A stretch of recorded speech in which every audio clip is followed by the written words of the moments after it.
Hello नमस्कार, कसे आहात सगळे? मस्त आणि मजेत ना? मी पण मस्त आणि मजेत. तर शेतीला जोड व्यवसाय असणं ही काळाची गरज झालेली आहे आणि कोणी का असे ना, प्रत्येक शेतकऱ्याने जोड व्यवसाय, दुग्ध व्यवसाय असू द्या, शेळीपालन असू द्या किंवा कुक्कुटपालन असू द्या, केलंच पाहिजे बरं का. तर आमचाही शेळीपालनाचा व्यवसाय आहे, पण आम्ही काही शेळी नाही विकत घेत, डायरेक्ट छोटी बकरीची पिल्लं विकत घेतो आणि ती मोठी करून विकून टाकतो. सगळे बरेच आहेत, ते जवळजवळ वाटतं 50-55 असतील. बाकीचे आम्ही वेगळे केलेले आहे, त्यांना छोटे मोठे असे 3 टप्पे केलेले आहेत त्यांचे. कारण शेतीला काय झालं माहिती का, निसर्ग साथ देत नाही. निसर्ग जसा शेतकऱ्याच्या हात धुवून मागे लागलेला आहे. कधी पाऊस पडतो, कधी पडत नाही. खूप अवघड झालेलं आहे त्यासाठी. आणि शेळीपालन करताना एक सुरुवात करतानाच थोडक्यातून करायची. कारण काय होतं, एक 5 ते 6 शेळ्यांपासून सुरुवात करावी. प्रत्येक व्यवसायामध्ये लॉस असतो, तसंच शेळीपालनामध्ये पण आहे. म्हणजे मी व्हिडिओ करते, म्हणजे असे व्हिडिओ भरपूर आहेत यूट्यूबवरती, असं अजिबात नाही. कोणताही व्यवसाय असू द्या, त्यात लॉस आहे. लगेचच्या लगेच आपल्याला काही मिळत नाही.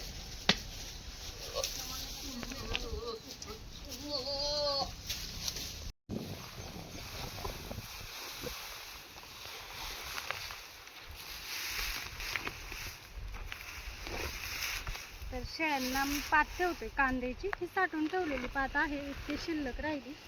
आणि शेळीपालनामध्ये मेन म्हणजे काय असतं का, आपण सोयाबीनचा भुसा ठेवू शकतो साठवून, किंवा कांद्याची पात पण साठवून ठेवू शकतो. मला बघतं तिथे ना व्हिडिओज काढून देईल ना, म्हणजे त्याला पात हे करता करता आपण काढून घेऊया. आता मुरघास तर काय आम्ही शेळ्यांना घालत नाही बरं का, पण काही ठिकाणी घातला जातो मुरघास पण. आणि कांद्याची पात आपण कांद्याच्या सीझनमध्ये साठवून ठेवू शकतो. म्हणजे शेळीपालनाचे खूप असे काही फायदे आहेत बरं का. पण पाहूया, मला नंतर मी पुढे व्हिडिओ हळूहळू बनवेल, जसं जमेल तसं. पण मला एकच यातून मुद्दा मांडायचा आहे की शेतीला निसर्ग साथ देत नाही. त्यासाठी ना शेतीला जोड व्यवसाय काहीतरी पाहिजे. तुम्ही कोणताही व्यवसाय करा, कुक्कुटपालन असेल, जो अनुभव आहे तुम्हाला तो व्यवसाय करा. आणि शेळीपालन हे उत्तमच आहे असं अजिबात नाही बरं का. फक्त शेळीपालनामध्ये कसं लगेचच्या लगेच काही मिळत नाही, वर्ष असत जातं. कोणत्याही क्षेत्रामध्ये असतं तसं सहजासहजी काही मिळत नाही, कोणालाच मिळत नाही ते. कारण काय होतं, आपण जेव्हा 6 शेळ्या विकत घेणार आहोत, तर त्या 6 शेळ्यांची पिल्ले होणार, ती मोठी होणार, त्यात वेळ जातो. मग त्यातून आपण फक्त बोकड बिकड विकतो, पाठी ज्या असतात त्या आपण तशाच ठेवतो. त्यासाठी वेळ जातो फक्त इतकं. आणि शेतीमालाला बाजारभाव पण मिळत नाही आहे, म्हणजे खूप काही समस्या आहेत. त्यासाठी काहीतरी जोड व्यवसाय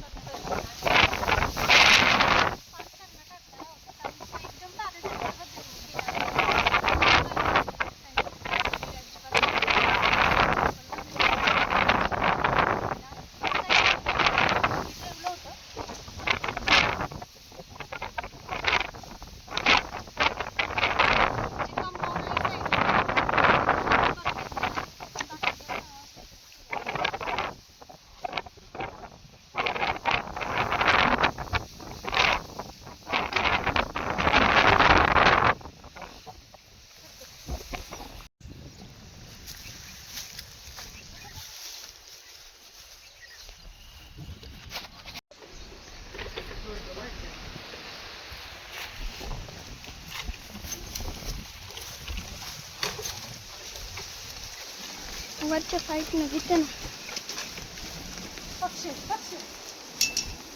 तुमच्या व्हिडिओ मध्ये नको यायला म्हणले. अरे